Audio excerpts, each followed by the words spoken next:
Swayam Prabha. Digital India. Educated India.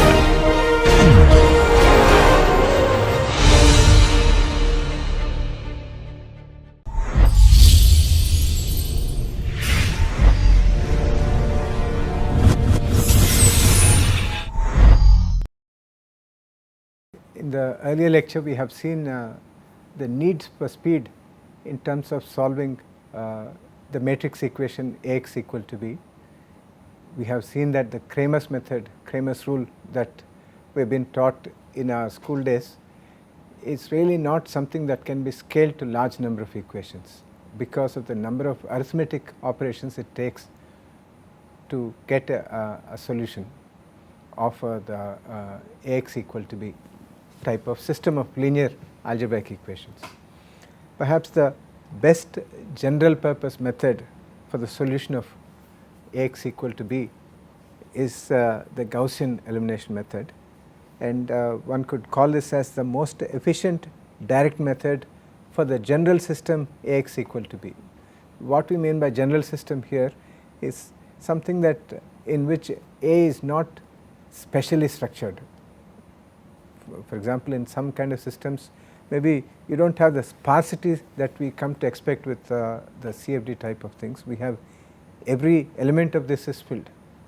So when you have low sparsity and most of the elements of A are non-zero, then there is no special diagonal structure like what we are seeing here for A. For that kind of general method, general type of system of equations, one would say that Gaussian elimination method is probably the most efficient method, most efficient direct method. There are other direct methods which are much faster, which require far fewer number of arithmetic operations, but in the general case this would be the best thing. And the idea of this particular approach is to convert the coefficient matrix into an upper triangular matrix through a process known as forward elimination and solve the converted equation by back substitution. So that is pictorially shown here. You have a matrix A which has elements along the diagonal and above the diagonal and below the diagonal. All these things are non-zero elements, and through the process of forward elimination we convert this into an upper triangular matrix here, in which you have non-zero coefficients are appearing only in the upper triangular part of it and not in the lower triangular part of it. Below that diagonal, below the central diagonal, all of them are 0. What it means is that each of them, each row here corresponds to an equation, and here you have this a11 x1 plus a12 x2 plus a13 x3, all that equal to b1, and then a21 x1 plus a22 x2 plus a23 x3 and so on up to equal to b2, and so on like that we have the equations. So in every row we have all the coefficients are coming here, but if you look at this particular thing, all these elements are 0.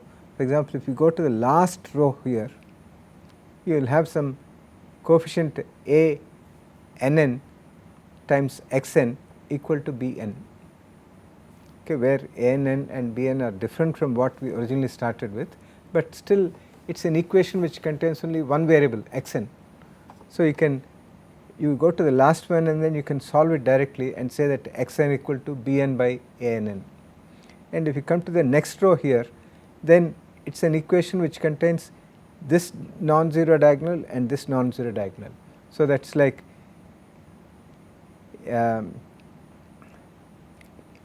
a n minus 1 a n minus 1 x n minus 1 plus a n minus 1 n x n equal to b n minus 1. So that has two variables x n and x n minus 1, out of which we have already computed x n by solving the last equation, and we substitute that value here and you have now an equation containing only one variable xn minus 1. So you get that directly by solving this. So once you convert this coefficient matrix A containing zeros both above and below into an upper triangular matrix in which all those elements which are below the diagonal matrix are 0, then it is possible to solve this system of equation, which is nothing but a modified way of writing this equation. This system of equation is such that you can start with the last equation, get xn, and then substitute the value in the one above, and then that becomes an equation for xn minus 1, and that will be solved. And then you come to the next equation, which contains has xn minus 2, xn minus 1, xn as the variables, but by this time you have already evaluated xn and xn minus 1. So, you substitute those values and then solve for xn minus 2. So, you can do back substitution from the bottommost thing and then come up here and then solve for x1. So, you can successively solve for xn, xn minus 1, xn minus 2, xn minus 3 all the way up to x2, x1. So, that is known as a back substitution method.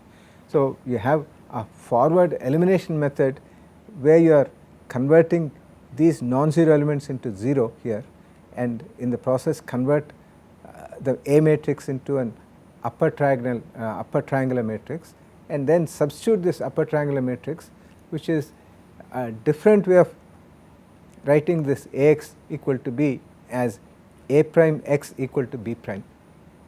Okay. So, that is derived from this, and it is just modified through certain multiplications and elimination process, and the resulting equation structure is modified to give you a solution by successive back substitution. So, let us just see how it actually works. You may be familiar with this. You have a set of equations, 4 equations here involving x1, x2, x3, x4. There are 4 equations. So, if you want to eliminate x, you first start by saying that you will eliminate x1 from this equation and this equation, this equation. And how can you do that? If you multiply this equation, the first equation, by 2 and subtract from this, then you would have gotten rid of this x1 from the subtracted equation, and so in the process you will be eliminating from this equation. With the help of the first equation, you will be eliminating x1. Similarly, you come to this equation, the third equation. With the help of the first equation, you can eliminate x1 from this. For example, multiply the first equation by 4 and subtract from this. That will get rid of this 4x1. And similarly, you come back to this and then you multiply this by 3 and then subtract from this. The resulting equation will not have x1. So, in this process, you can, using the first equation, you can eliminate x1 from the second equation, third equation, fourth equation. In the process, what are you doing? You are just multiplying one equation and then subtracting from another equation.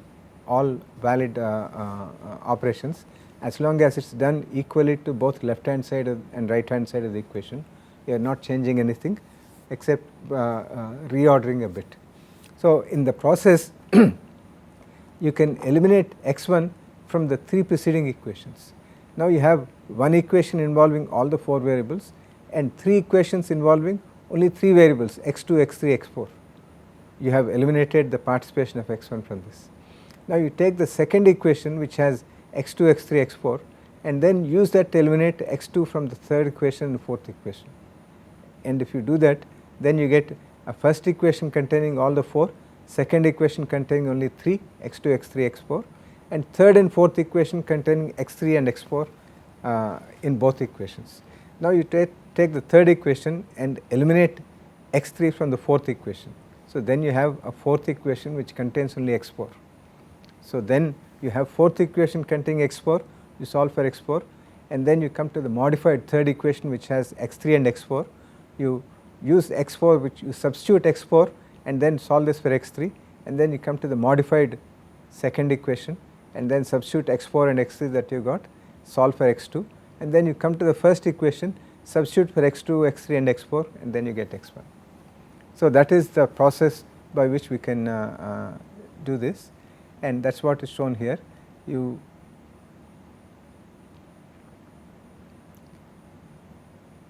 take this set of equations. The objective of the forward elimination is to transform the coefficient matrix Aij into an upper triangular array by eliminating some of the unknowns from the equations by algebraic operations. This can be initiated by choosing the first equation as a pivot equation and using it to eliminate, in this case, u1 from each of the subsequent equations, and this is done by multiplying the first equation by a21 by a11 and subtracting it from the second equation. Okay. So, if you multiply this by a21 divided by a11, then obviously this will cancel out and you get a21 u1, subtract it from this, you eliminate this. And then similarly a31 by a11 is what you multiply the first equation by and then subtract from the third equation, and then you can do that. So, if you do this at the end of the first set of elimination of u1 from all these equations, you have the first equation unchanged. The second equation is now with modified coefficients a primes and also the right hand side c prime here, and this set of equations will not contain u1 as a variable.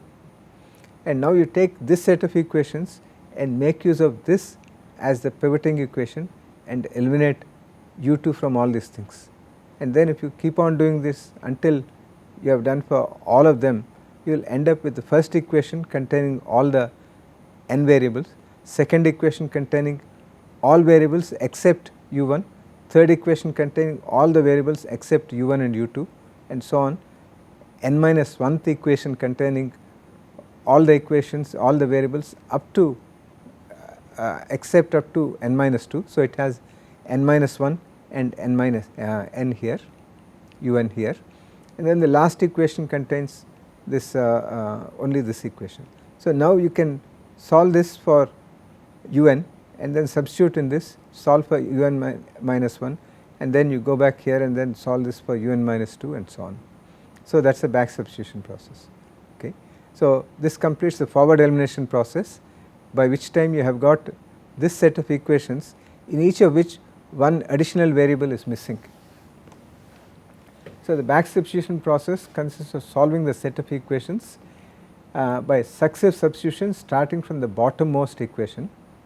Since this equation contains only one variable un, it can be readily calculated as c double prime n divided by a double prime n n, and then you come here and then you can solve it like this.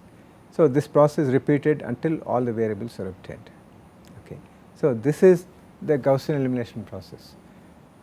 To summarize, you convert A into an upper triangular matrix by a process of forward elimination, in which you make use of one equation to eliminate that particular variable, one variable from all the subsequent equations, and then you go on with the process until you have eliminated n minus 1 variables from the last equation through a process of this successive forward elimination, and then you get the solution by backward substitution. And this is considered as a very efficient method, which will involve n cube by 3 number of mathematical arithmetic operations of for large values of n. When n is large, that is when the number of unknowns is large, then the number of multiplications and divisions required to do this whole process is about n cube by 3, and n cube by 3 is the number of arithmetic operations that are required to do the forward elimination process. The backward substitution process requires something like n square number of arithmetic operations. Okay. So, the total number of operations is n cube by 3 plus a constant times n square, and as n becomes very large, then n square contribution to the whole sum will be very small. For example, if n is equal to 1000, the first operation will require 10 cube 1000 to the power cubed, so that is 10 to the power 9 by 3, and the second set of operations will involve only of the order of 10,000 square, that is million. So, you can forget the millions when you have the billions, and if n is 10,000, then the first one will have 10 to the power 12 and the second one will have only 10 to the power 8. So, that becomes even more negligible. So, as the number of equations becomes bigger, the time of computation for forward elimination increases and the backward substitution also increases, but not as much as rapidly as the forward elimination process. Therefore, for large values of n, Gaussian elimination takes number of decimal place number of multiplications and divisions of the order of n cube by 3. And what is n cube by 3? If we go back to the morning example of say, now you say that n is equal to 10,000, 10 to the power 4, then the number of arithmetic operations is 10 to the power 4 cubed, so that is 10 to the power 12. So, even for 10,000 unknowns, 10,000 equations, you require only 10 to the power 12 by 3 arithmetic operations. So, if you have a gigaflop machine or a petaflop machine, you will get the solution in fraction of a second, whereas the Cramer's rule for 30 equations itself, it is taking 10 to the power 33 operations, and Gaussian elimination for 10,000 equations will take of the order of 10 to the power 12 operations, and that is the advantage of the Gaussian elimination method. And this is considered as the most efficient method for the solution of Ax equal to b, when A does not have any specific advantage that we need to that we can exploit, which is not the case in CFD problems. Many CFD problems, in many CFD problems you have sparsity as one very characteristic feature. It also plays to the advantage of the Gaussian elimination, because in order to do the elimination process from your set of equations like this to reach up to this eliminated process, in the process of that you would have multiplied these coefficients enormous number of times. If you have 10,000 equations, you would have multiplied this by maybe close to 10,000 number of times. Okay. So, that means that any small errors that you make, rounding off errors, can build up in the process. So, it is important to choose the right kind of coefficients to eliminate, and this is known as pivoting strategies, and I would refer you to standard books of numerical methods to look at the pivoting strategy in case you are doing Gaussian elimination method for the solution of Ax equal to b in the general case. Okay. The build up of round off errors is not such a big problem when you have sparse matrix as we have in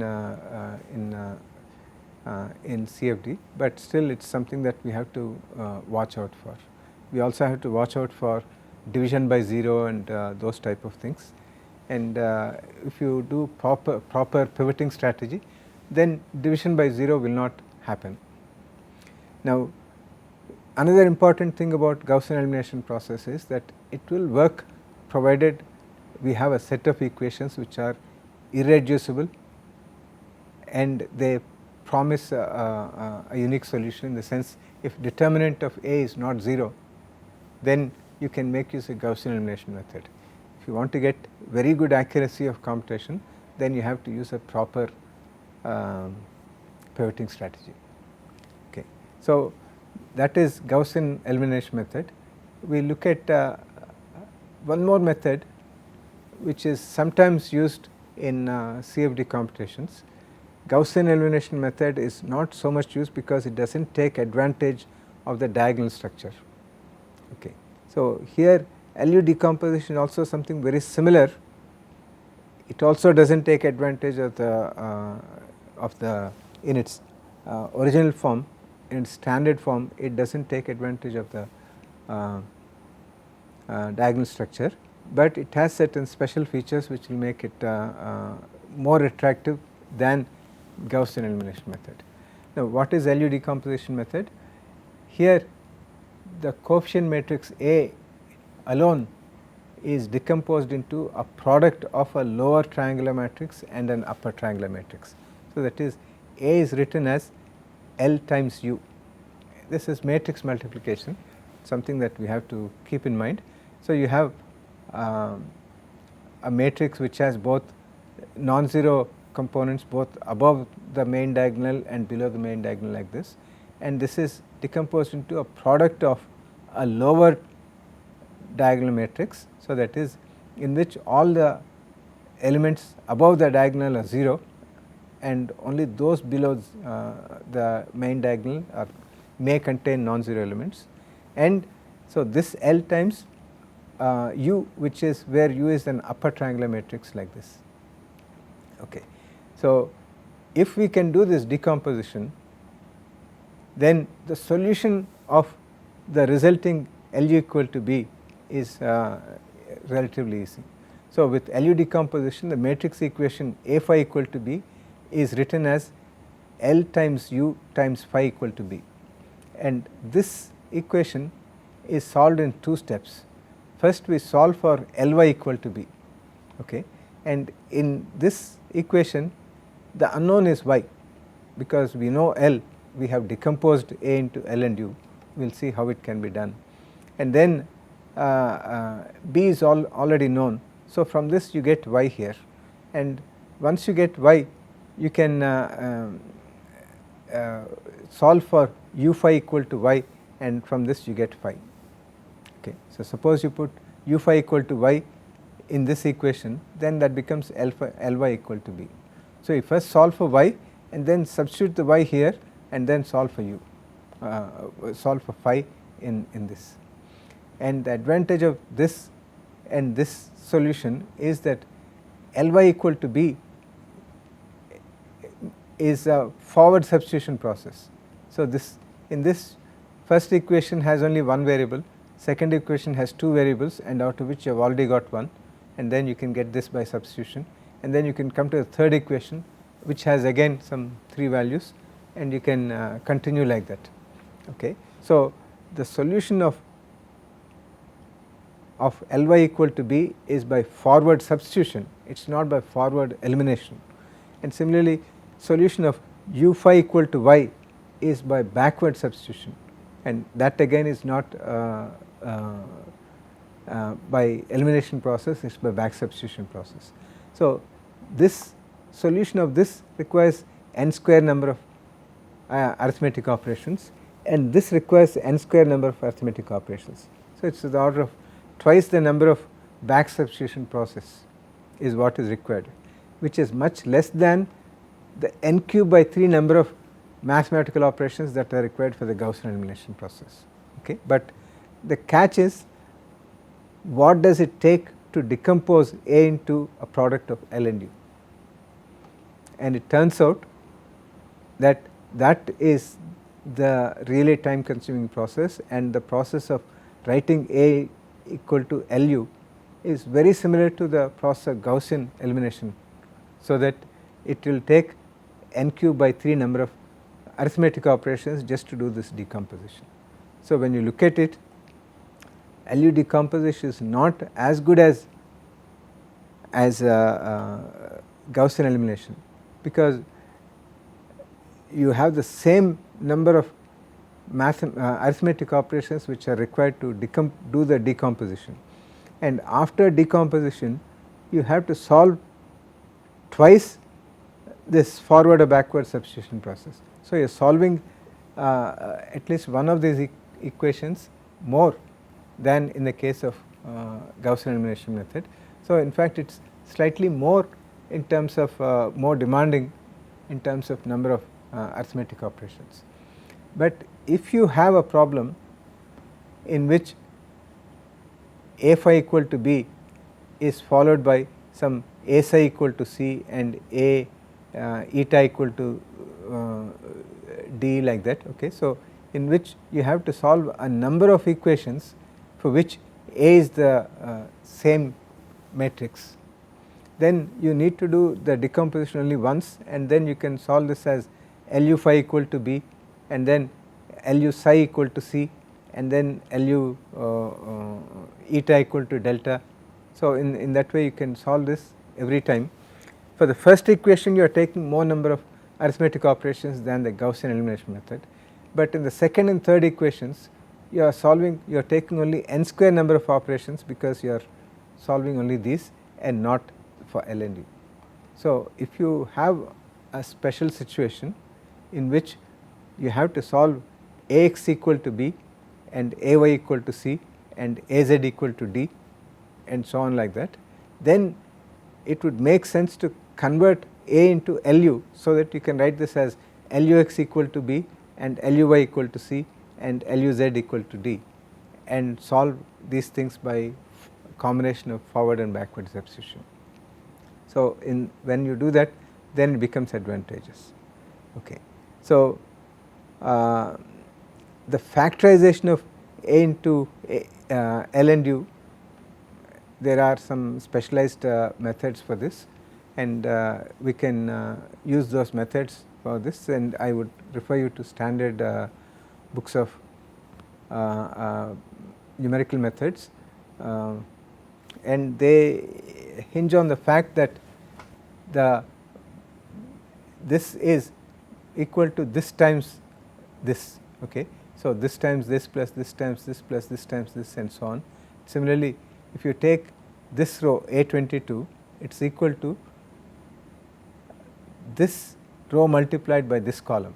So, the corresponding elements M21 U12 plus M22 U22 plus M23 U32 plus M24 U42 is all equal to A22. So, you have that condition. Based on that condition, you can find out M and U elements of the lower and upper triangular matrix in a certain sequence, and that sequence is in the form of Doolittle algorithm, and those type of algorithms are there, which will enable you to solve for elements of L and U in a sequential way, and that decomposition takes n cube by 3 number of arithmetic operations.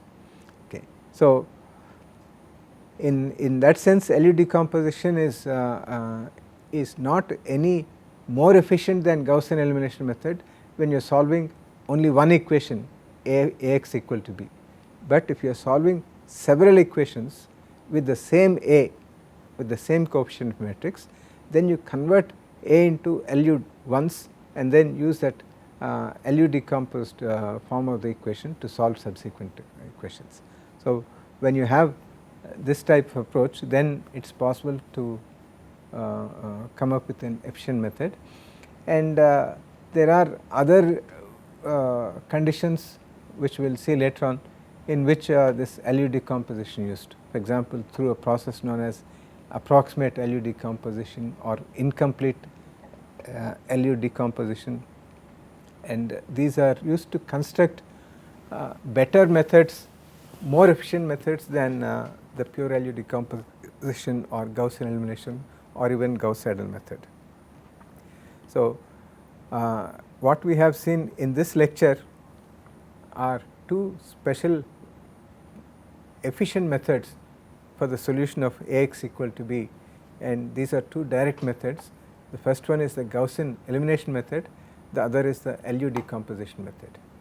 When you have banded matrices, when you have diagonal structures, and when you have sparsity, then it is possible to take advantage of the sparsity and the bandedness to come up with very efficient method, especially for a tridiagonal matrix. So, in the next class, in the next lecture, we will look at the tridiagonal matrix algorithm, which is applicable for the special matrices in which coefficient of matrix, the coefficient matrix here has 3 adjacent diagonals including the main diagonal. So, that is the type of AFI equal to B kind of solution that you have. You have this Ax equal to B type of thing involving only 3 diagonals when you are discretizing for example d square t by dx square equal to constant. So, if you do that using central differencing, then you get a tridiagonal matrix.